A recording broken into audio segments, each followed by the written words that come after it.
Hey everyone, thanks for joining me today on the 10th day of the 30 days of live video challenge that I'm doing with a couple of friends. Today I'm going to be speaking with you about old retirement accounts, old 401ks. There could be called other names like pensions, could be an old 401a, old 403b. There's a lot of other versions of these types of retirement accounts. The most common is going to be the 401k though. So if I say 401k, this really translates to those other things like pensions, and the 403bs, 401as, all those additional fun retirement accounts that you might receive from your employer. And you have options when it comes to these old accounts. And what I've seen is a lot of times these things just kind of accumulate. You just keep having these old employers. They give you some money, you put some funds in yourself, and they just kind of sit around after you leave your employer. And a lot of times they don't amount to a significant amount. Maybe it's 3,000, maybe it's 5,000, maybe it's 10,000, but you probably over your career, you're going to start collecting a lot of these, almost like they're trading cards, but you don't have to do that. You don't have to just let them hang out there and be a whole mess to keep track of. And so usually what most people will do is they'll start to consolidate these things. The easiest thing that you can do, and there's really three options. So the easiest one is just to stay where it's at. Just let it accumulate. It's easy initially because it means that you don't have to actually do anything, which is a good default for a lot of people. They prefer not to have to jump in and make changes, but it might not be the best thing for your mental capacity and also just keeping track of these things. It's a easy shortcut to not do anything initially, but over time you're going to start being overwhelmed and confused about what's out there, where it was, what employer it was even associated with.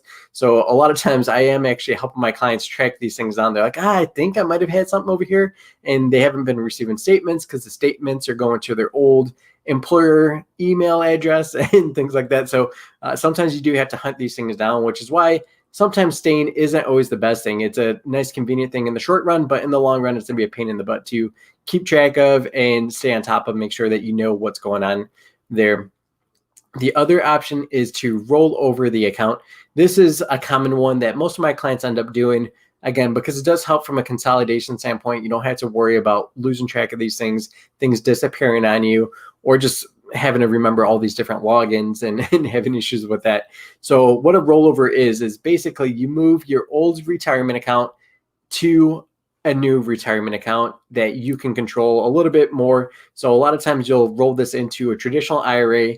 If there is a Roth 401k that you have that you're moving over, there'll be a portion too that you can move into a Roth IRA. So basically, since it's a rollover, you don't pay any taxes on it. There's no penalty because you're just moving it from one retirement account to another. So you want to make sure that you do that as cleanly as possible. Sometimes employers are pains in the butts about doing it. The best way to do is have it go directly from the one financial institution directly to the other. Every now and then they will send you a check in the mail. Just make sure you are clear on what to expect. So if you do request a rollover, and if they're going to send it to you by check, just be on the lookout for that. You don't want it sitting in the mailbox and expiring because it causes a whole bunch of additional hassle there. But yeah, as long as you move it directly from that old retirement account into this new one, which could be a traditional IRA. Another option too that some people do from time to time is if your employer 401k, your new current 401k and your current employer is an awesome plan. And when I say awesome, it is relative because there's all different types. But what I'm talking about is really low cost investments. So not a huge fee or expense ratio associated with the investments that you have access to. Then the other kind of component is just having decent investment options to begin with. And then obviously you want it to be like a user-friendly site or app, however you interact with those things. If that makes sense, it might make more sense when you're doing a rollover to just roll it over to your current 401k. Again, you do want to make sure your plan is actually a really good plan. I've seen some plans that are horrible where you're paying like 2% and you don't even know it because it's built into the investments. And the problem with that, it's been corrected or moving in the direction of not being as hidden type fees as they can be in those 401ks. But basically, when they're hidden, it's because the expenses never show up as a line item on your transaction. So that's one thing you want to be aware of. The expense ratio for your investments, that's whether you're keeping it at your old company or just whether you're reviewing what you have available for your new 401k. Check out the expense ratio. Make sure it's nothing eye-popping that will help you avoid basically rolling over your old 401k that may be in a better plan into a horrible plan if your current 401k isn't the greatest. So those are the options. You can roll it into an IRA or Roth IRA or to your current 401k if that's a good plan and you feel comfortable with that. The third option, this is something where usually it can be a mistake. Every now and then it may make sense strategically or based off of what you're doing in your career or kind of life transitions. But this third option is cashing it out. So taking the cash out and using it for something else that's outside of these retirement accounts, basically. And in that situation, you do have to be aware that it is going to be taxable. So things that go into the 401k, most of the time it's all going to be taxed. The portion that was in a Roth may not be taxed, but there may be penalties that apply. So if you take out $100,000 from a 401k as a cash out, you're going to have to report that as income, and that's going to be taxed. Another thing is if you're 59 and a half or older, you're most likely going to pay a 10% penalty unless you qualify for some exemptions to those rules. And so that's something that you want to be aware of as far as the tax hit that you'll get both on the federal and state side, as well as the 10% penalty unless you end up being approved for those exempt rules. There's very few situations where that could apply. For this year, COVID and everything going on, if you're released due to COVID and that's the reason for that termination, then you might have a window to get access to those funds without the penalty. But you do want to make sure you understand those rules very closely because there is kind of fine print. You want to make sure that you fall within that rule and that exemption so that you're not surprised with that 10% penalty on the other side of things when you go to file your taxes. So those are really the main options. I did mention, make sure you know what that expense ratio is in your current 401k. And it does help to know what it is in that old 401k too, especially if you're considering just leaving it there, letting it stay, because some are just super expensive. And a lot of times it's smaller employers that you'll see that with. If you have any additional questions, so those are definitely the most common things. You have 60 days if you do the rollover to make sure the funds get into that new account. So I think that's one additional trick and gotcha that you want to make sure that you don't get surprised by.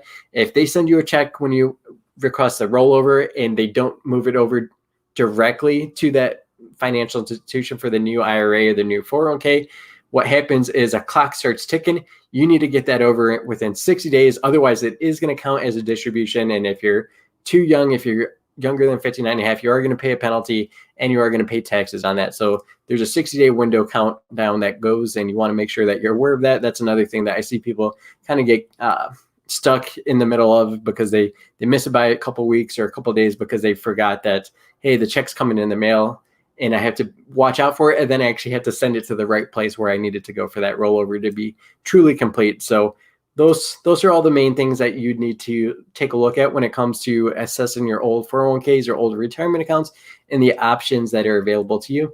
Let me know if you have questions. Let me know if there's additional topics you want me to handle. I know I was talking with someone today on Twitter through messaging, and they just mentioned that, you know what, I actually don't even have access to a 401k. And so that's a whole different conversation.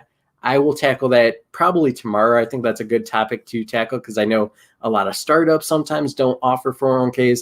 I know a lot of smaller employers aren't in a position to do 401ks and matching and all that fun stuff. So there's actually, it's pretty unique as far as how you should be thinking about your retirement funds and the funds that could potentially be going into a 401k if your employer actually doesn't offer one, because there's definitely other things. And I'll hold on to that. I definitely was tempted to just start unloading right now, but I will tackle that tomorrow, what to do with if your employer does not offer 401k currently, because there's different ways of thinking about your money and thinking about your strategy plan to make sure that you're maximizing everything you can today. The best thing with 401ks when they are offered is you get that free money and that free match. But when you don't have that, then it definitely changes things. So let me know if you have any questions specifically on that or any other topics you want me to cover over these next 20 days. These lives are getting a lot easier. Sorry, I'm kind of running a little bit later evening episode. Just had some meetings and family time I wanted to make sure I get to first, but I wasn't gonna lose out on this challenge. So don't worry about that. I'll still be making it every day, even if I have to come on right before midnight.